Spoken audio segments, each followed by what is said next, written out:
What's good, YouTube? It's the boy CD.achille. Today we got top 10 Eric Cartman plans that actually work by Mojo Jojo. Now I'm playing watchmojo.com. Looking straight to his reaction. Doctors say that Jenny Simon barely survived the fall. Jumping off the school roof fractured her pelvis. All right, cute. Welcome to Watch Mojo. What's up, Ryan? And today we're counting down our picks for the top 10 Eric Cartman plans that actually worked. Do you know how many we would have to kill to get up 30 levels? Yes. 65,340,285. Which should take us 7 weeks, 5 days, 13 hours, and 20 minutes, giving ourselves 3 hours a night to sleep. For this list, we'll be looking at the most memorable... Not really. Wait, the last part what he said about 3 hours of sleep sounds like some of these gamers nowadays, especially 2K heads. It's week 3 of 2K23 came out and people are already hitting level 40. times South Park's Cartman thought up a plot that proved successful. His failed plans definitely deserve their own videos, so you won't find any in today's countdown. We will, however, be revealing some details from the show, so a spoiler warning is in place.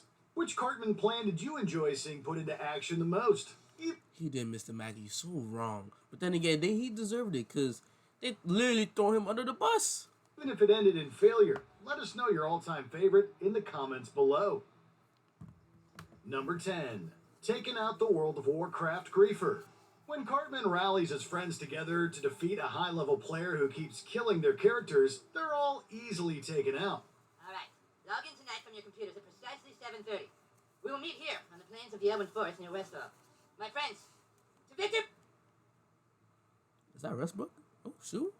Westbrook is in South Park. Okay, good stuff, Westbrook. Okay. Everyone is ready to call it quits. Everyone except Cartman. He comes up with a well-thought-out plan to hold their own against their attacker. You can just hang outside in the sun all day tossing a ball around. Or you can sit at your computer and do something that matters. His plan even gets noticed by the game's creators, and the boys are given a special weapon in the final battle. Their success is only half the story. Jesus Christ. The way Cartman strategically leads his friends through the battle and inspires them to keep going also makes for some great moments. Everyone equip healing potions to the hotbar if you haven't already. Kyle, go ahead and cast Arcane Brilliance to raise our intelligence. If only he used more of his plans for good. But then he wouldn't be the same menace viewers know and love. Number 9. Stealing the list. After discovering the girls in their class have made a list ranking the boys' looks, the boys began arguing over their hypothetical placements. Yeah, you think they rate us just for looks or they take personality into account? If it's just looks, then I think I'm safe. In order to know for sure, Cartman develops Operation Cannot Possibly Fail, a plot he's mapped out for the boys to... Okay, this was a great plan, but they didn't know girls don't have balls. That was the most funniest thing in that whole episode, in my opinion. They didn't know girls don't have balls. Steal it from list keeper Nelly. This plan ultimately fails, but Cartman learns from his mistakes and creates a second one.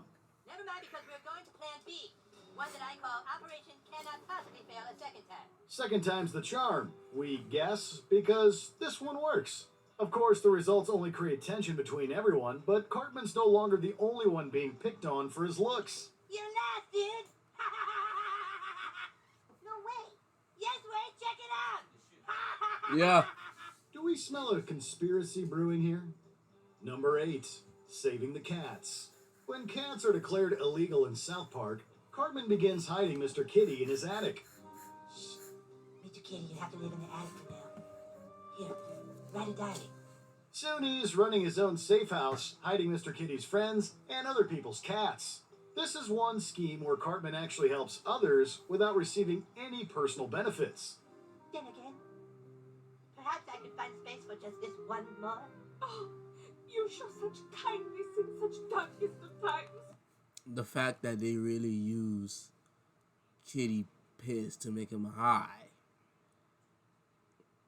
It's one of the rare moments the audience gets to see his softer side, and it's really endearing. Although he claims to learn a valuable moral lesson at the end of the episode, he can't apply it to the world outside himself, which, yeah, is pretty typical Cartman behavior. But you know, we've all learned something, you guys. We can never persecute living beings and force them into hiding. It's wrong. And you don't see any parallel between that and anything else in history. Number 7. Forcing his mom to quit work. In an incredible... I'm sorry, but this gotta be so mad. Like, you really made your mom a house mom because you want her to be with you every day, but you bitch and complain about the house you're living in right now. This man Cartman, dog. incredibly selfish move, Cartman truly believes his mom's only purpose is to be devoted to him and him alone. Mom, where the hell have you been? I've been home from school for like 45 minutes. I'm sorry, honey. Mommy had some errands.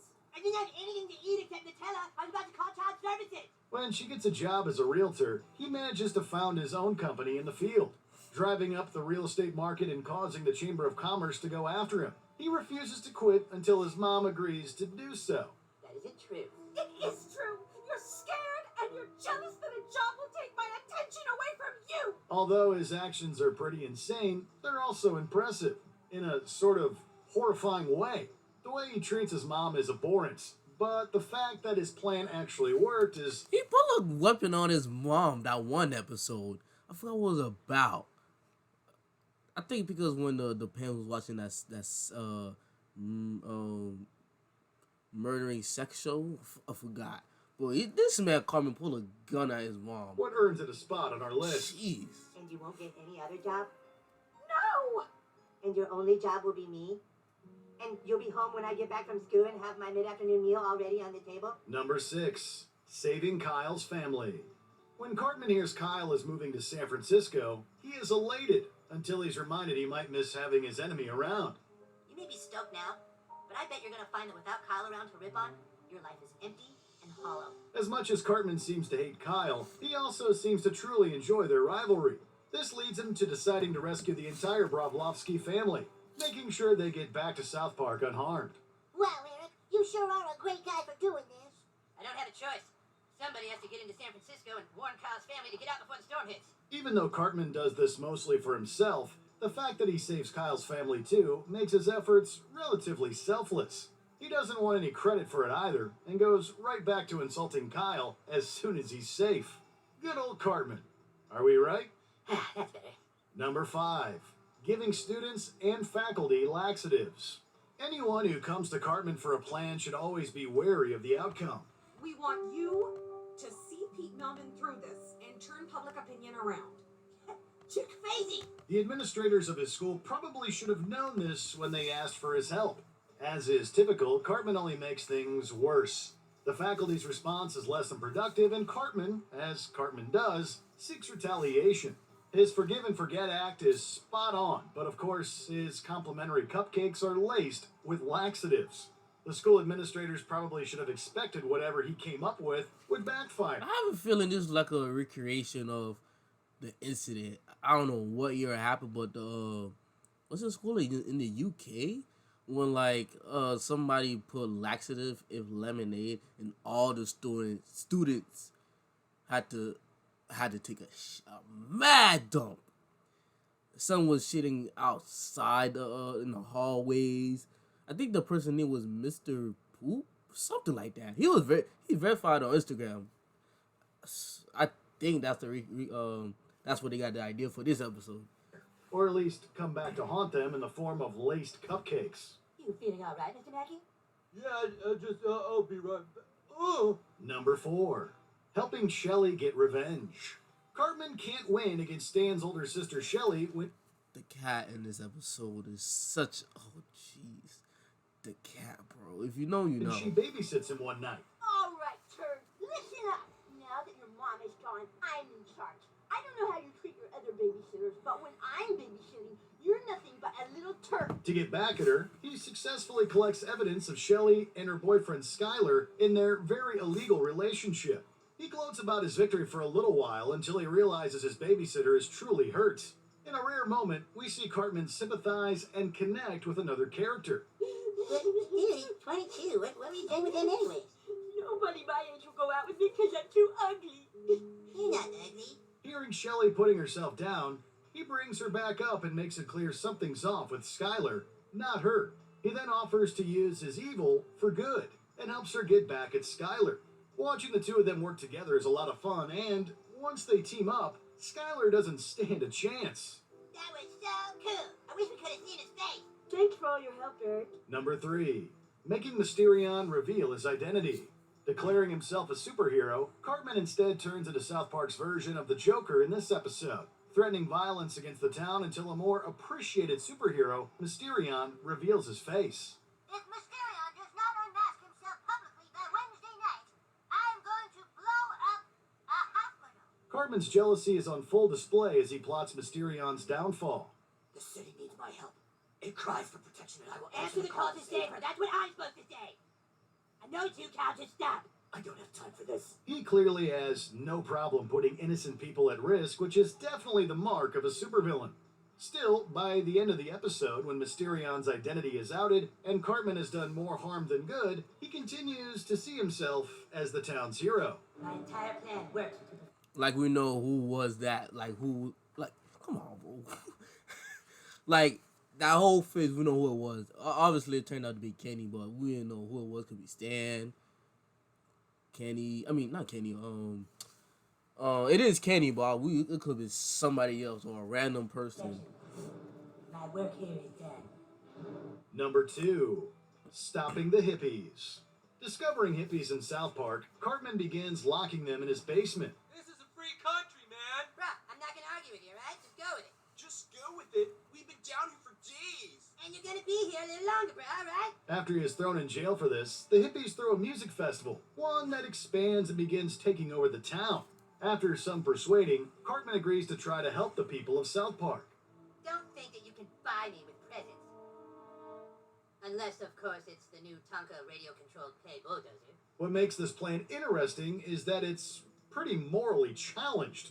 Yes, Cartman saves the town by stopping the music festival, but the way he gets to the stage isn't ideal. He plows through the crowd without mercy in his large drill, definitely causing a few casualties in the process. We made it. Use the PA system now! Before we continue, be sure to subscribe to our channel and patience. Number 1, the Chili Con Carnival. After being repeatedly outwitted by... This deserved to be number 1. This deserved to be number 1. I mean, if I'm being honest here, he deserved it. What's his name deserved it. But not his parents being defecated into soup. By 8th grader Deserved Scott it, but... Tenorman, Cartman comes up with a plan. Within a plan. The ultimate plan. Tell your bosses and move on. He's smarter than you. He is not smarter than me. He just charmed me, that's all. He's a charmer, that Scott Tenorman, but I'll get him someday. He even lets the others in on the fake scheme, using it as a way to distract his opponent and enact the real one. He accounts for the smallest of details, including Stan and Kyle's betrayal. What makes this so well crafted is the way he keeps it hidden from everyone until the last minute. We'll see how cool you feel after this. Yes. Yes.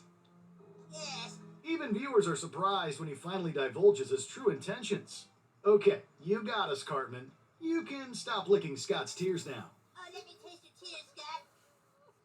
Your tears are so yummy and sweet. Dude, I think it might be best for us to never piss Cartman off again. Good call. Did you enjoy this video? Check out these other clips from Watch Mojo, and be sure to subscribe and ring the bell to be...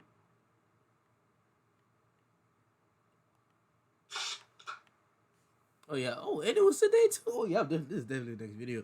All right, guys. And in this video, hope you guys like it. Like, comment, subscribe to the channel. We out. CD out, man. CD Army. We on top.